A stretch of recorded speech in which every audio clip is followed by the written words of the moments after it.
But like being a tier whore versus like picking what you like or just like whatever. Like I could have easily just been like, well, Makoto. Like I'm always gonna be on the side of use who you like. I'm never gonna tell people pick a high tier character because that's not even my style. I honestly pick whoever I like and then roll with it from there. Luckily the characters I've liked so far in the last few fighting games have aside from Tonoshiki, who ended up being like S tier in Melty Blood, but that's not one of my mains. This is my main fighting game. Aside from Nanya, I'm not Nanya. Tonoshiki. Aside from Tonoshiki, all the characters I've liked in every fighting game so far has been like mid tier. Okay, Jin Kazama's like he's pretty a high tier, but that's not like my main either. Just a good foundational fun fighting game. But in BB Tag, yeah, my characters are mid tier usually, or if anything, no higher than mid at most. So I'm not gonna tell people use a better version of a character if they're using Makoto. I'm gonna tell them what's good with Makoto because that's who they use. I'm not gonna tell them, well, Yang's a little bit better, go use her. Or you know what, Azriel's a little bit better, he punches things too, use him. That's like, it doesn't help people get better, you know? It only helps them like try to learn that maybe the easier way out is the way to go. But that doesn't teach people anything. You have to be able to teach people with what they want, not with how you want. Though oftentimes I will kind of circle back to things that I know, or you can use examples from maybe things that work a little bit better. So like, for example, like how I use this team. It's basically like any of my Aurier teams except Platinum provides better assist coverage, but then she's terrible on point. Whereas with Lene, her assists aren't that great, but I'm great with her on point. So you see what I mean? You can't always just tell people to go high tier or there's something better than this. First, show them what they can do with their team. That's the better way. If you just tell them to use high tier or I'm a tier whore, then the problem isn't them, it's you now. So you gotta be able to teach people from where they are. If they wanna choose that route later on down the line, that's fine. But you have to show them what's good with what they have first. I mean, yeah, I think that's where US would put her. But I use quote unquote low tier characters all the time. Just kidding. They're like a Japan tier list would be totally different from an American tier list. That's almost always the case because the way they view the characters are totally different than the way we do. Because I think we're always so focused on like what just ends up being easiest to use, which isn't such a bad thing. I mean, it's kind of straight to the point, but it doesn't allow characters that are considered low tier to grow a lot because people are so focused on their position of the tiers. So I think she has potential. I just think she has, in order to be extremely effective with her, she requires specific team pairings.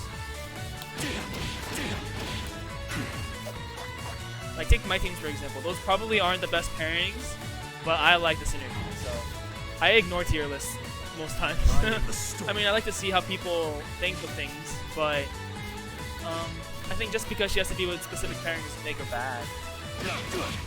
She's just not good, like, based on what you see. But I think if you use things well enough, then it becomes, you know, something worth using. Of course, all the stuff I'm using is like pretty like theoretical, but if you can use it, then perfection. That is a done deal. I like that crossbow. Anyways, they made a statement on Twitter saying like, don't buy Persona 4 Ultimax. Suplex hold it, there's no rollback. And then Giona's just like, just buy it and play it if you like it. But if there's no rollback, then no big deal. And that's fine and all, but I see both sides because I'm not that much of a rollback enjoyer myself. I've been able to enjoy a lot of games without there being rollbacks, such as this game. it just happens to be getting Rollback sometime this year, which is great.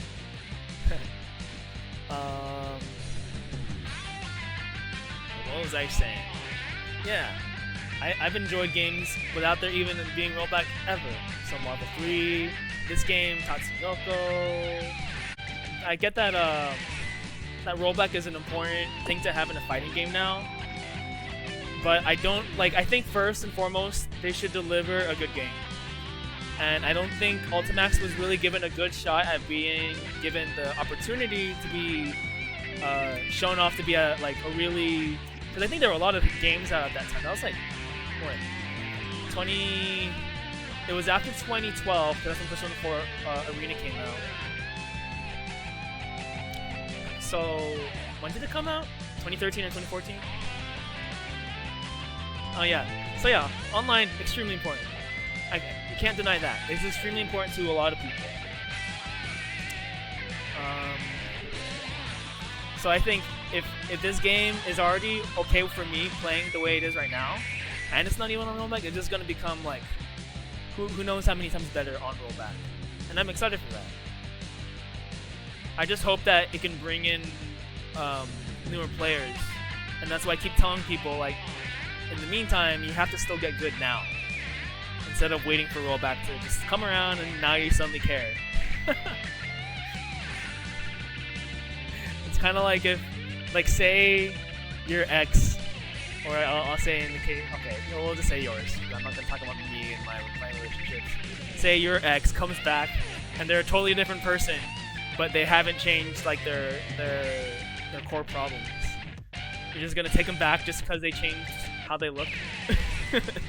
There's still problems there that need to be changed, or there's still things there that need to be accepted. There's still a lot of people who still don't accept BB Tag in 2022. Can you believe that? How old is this game? This game came out in 2019, right? 2019? Was it 2018? No, it's 2019. Because Marvel Infinite came out in late 2018. And then this game came around in 2019. No, this game was in 2018. I'm sorry.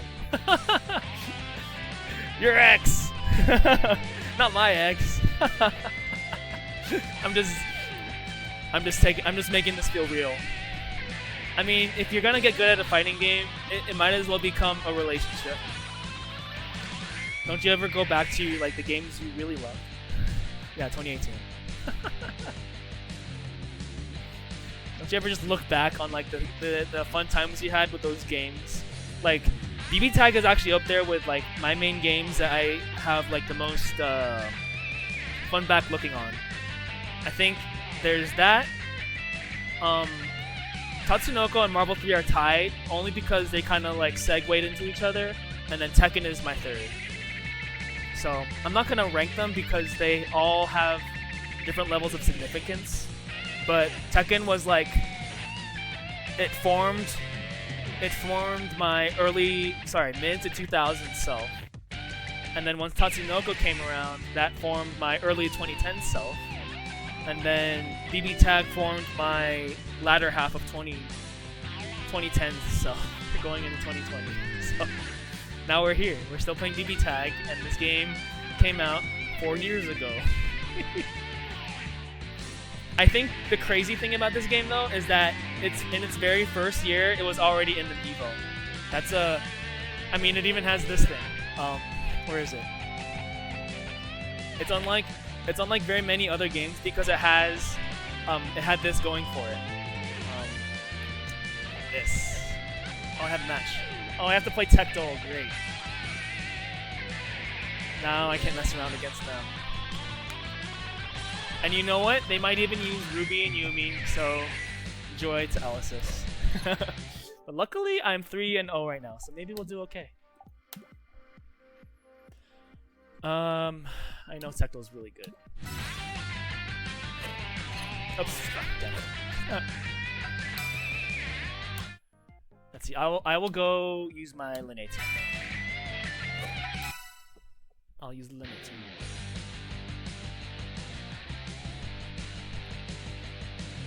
Anyways, hope you all are having a good evening. I'm enjoying myself. Showing off the BB tags. I think I always get hyped up for these days because it's like my Friday. I work from Saturday to Wednesday, so yeah. There was all sorts of things that caused controversy for BB Tag. It wasn't just the Evo thing. It was the fact that more than half the roster is DLC. I think that's the bigger, more glaring one because one is a barrier of entry.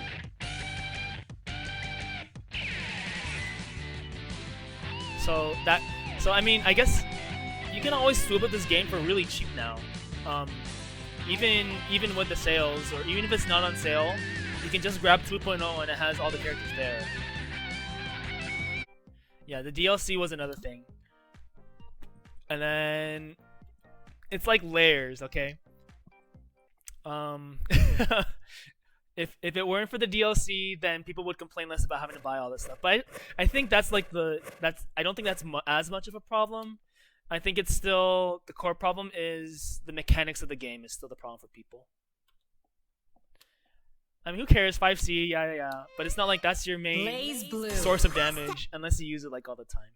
I will admit I used some of them willingly or like intentionally today, but only because I was using Weiss and Platinum. All right, let's try this again.